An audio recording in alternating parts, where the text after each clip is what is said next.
Hello, friends. Welcome to Clear Voice Pod, the place where we make English learning simple, natural, and fun. I'm Emma. And I'm Alex. Hey, Emma, I'm gonna be honest. I'm running on about 3 hours of sleep today. Oh no, what happened? Late night studying. But you know what saved me this morning? Let me guess. Coffee. Exactly. A double espresso from my favorite cafe. I feel like a new person. Coffee really is magical, isn't it? And actually, Alex, that's perfect timing because today's episode is all about mastering English at the coffee shop. Oh, this is gonna be good. Coffee shops are they're everywhere, right? Every city, every corner. Absolutely. And they're amazing places to practice real English. You're interacting with baristas, ordering specific drinks, maybe chatting with other customers. Plus, if you travel to English-speaking countries, knowing how to order coffee confidently, that's essential. Before we jump into our coffee adventure, let's ask our wonderful listeners for a quick favor. Yes, if you're enjoying Clear Voice Pod, please hit that subscribe button. It helps us create more episodes for you. And leave us a comment. We actually read every single one. Tell us about your favorite coffee drink or share your funny coffee shop stories. All right, Emma, let's set the scene. Imagine we just walked into a busy coffee shop. What's happening around us? Well, first thing, the aroma. That rich smell of roasted beans, The sound of espresso machines hissing and grinding. people typing on laptops, soft background music playing. And there's usually a line, right? A queue of people waiting to order. Yes.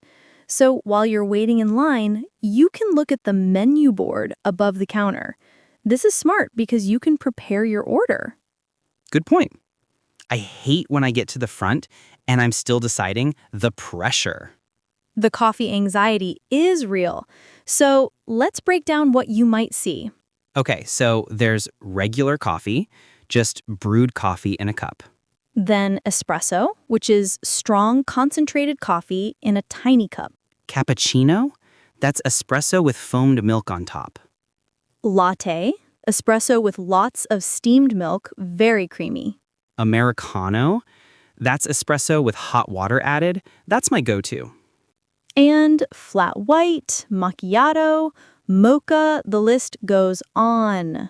So, Emma, imagine I've been waiting in line and now it's finally my turn. What do I say?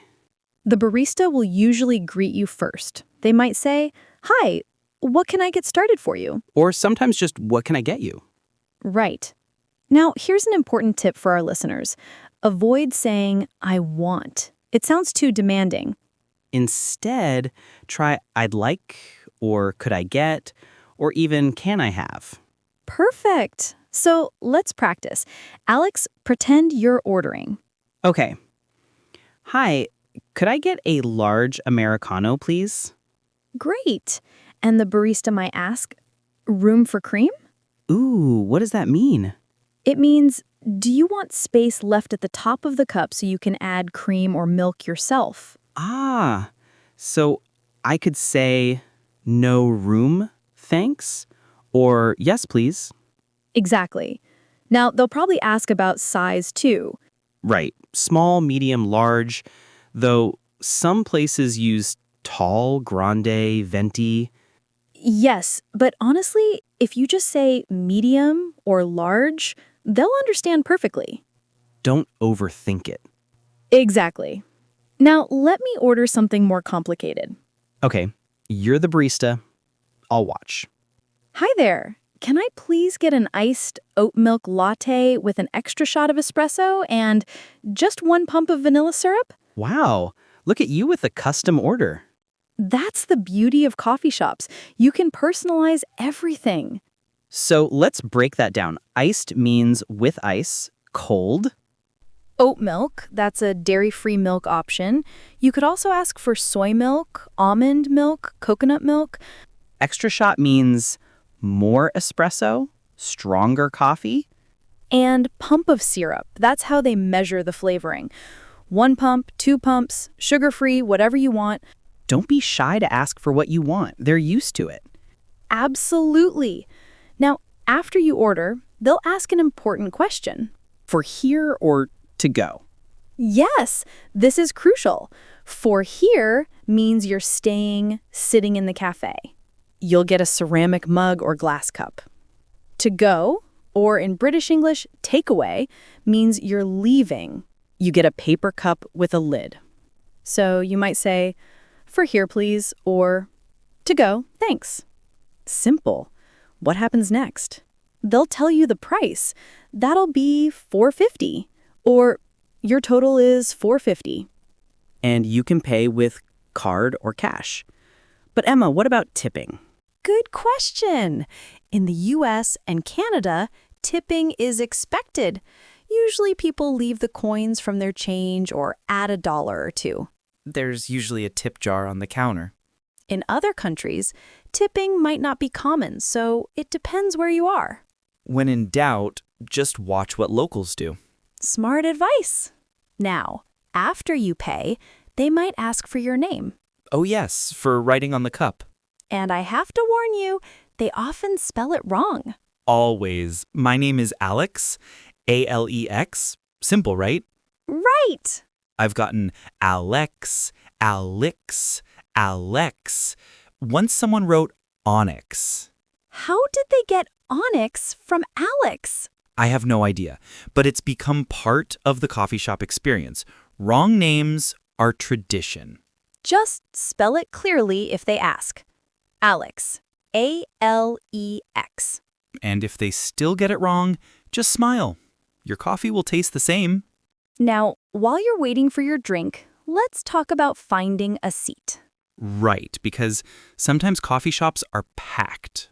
You're looking around and you spot one empty chair, but there's a laptop and a jacket on the table. What do?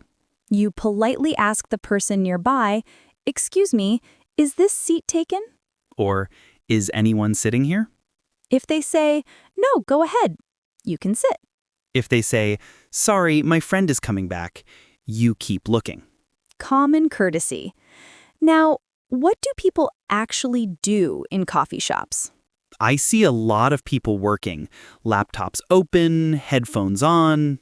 Students studying for exams, Writers writing novels. freelancers having video calls, And they all need one thing.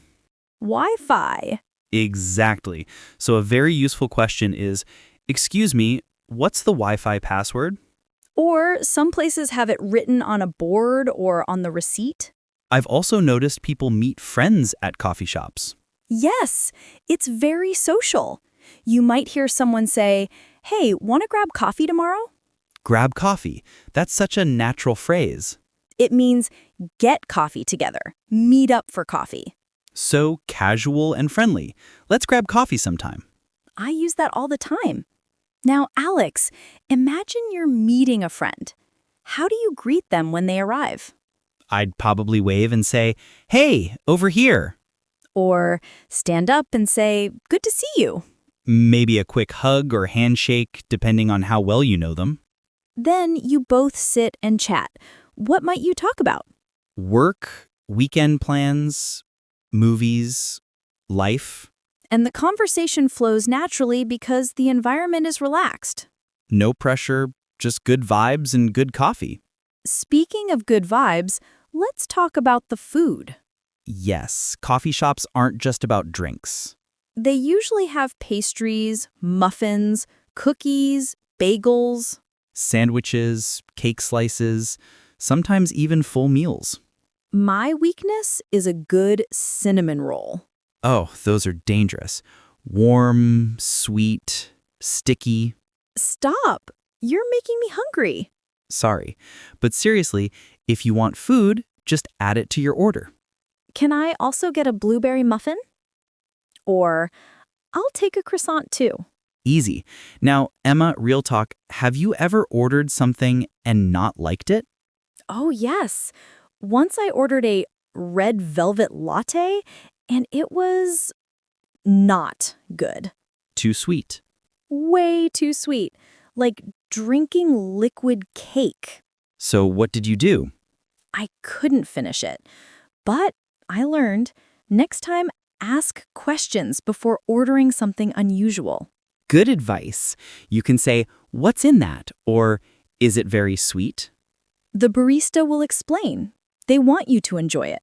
Now, let's talk about one more situation. What if they make your drink wrong? This happens sometimes. Maybe you ordered decaf but got regular, or asked for soy milk but got dairy. How do you politely fix it? Approach the counter and say, "Excuse me, I think there might be a mistake with my order. Not aggressive, just informative. I ordered an oat milk latte, but I think this has regular milk." They'll apologize and remake it. No big deal. Mistakes happen. Just be kind about it. Absolutely. And speaking of kindness, always say thank you. When they hand you your drink, thank you. When you're leaving, thanks. Have a great day. Small words, big impact. You know, Emma, I think coffee shops are excellent for practicing English because the interaction is short and predictable. Yes, it's not a long, complicated conversation. You order, you pay, you wait, you get your drink. Done. It's a safe environment to practice. And if you go to the same coffee shop regularly, you start to recognize the baristas. They might even remember your order. The usual today? That's when you know you're a regular. I love that feeling. Me too. Okay, before we finish, let's do a quick review. Great idea. So, polite ordering phrases? I'd like, could I get, can I have, Sizes? small, medium, large, Milk options? regular milk, oat milk, soy milk, almond milk, Temperature? hot or iced. For here or to go? Choose based on your plans. And most importantly, Be polite, patient, and don't be afraid to ask questions. perfect summary. Alex, I have a challenge for our listeners. Ooh, I like challenges. What is it? This week, go to a coffee shop and order completely in English. Even if English isn't the main language there? Try it. Practice the phrases we talked about. And then tell us in the comments how it went. Did you get your order right? Did they spell your name wrong? We want to hear everything. This is going to be fun. All right, everyone. Our coffee break is almost over. Time really flies when you're talking about coffee. It does. Thank you so much for spending this time with us at Clear Voice Pod. Please subscribe if you haven't already. Leave a comment with your coffee order. And share this episode with anyone learning English. We'll see you next time with another useful topic. Until then, enjoy your coffee. And keep practicing your English. Bye, everyone. Goodbye.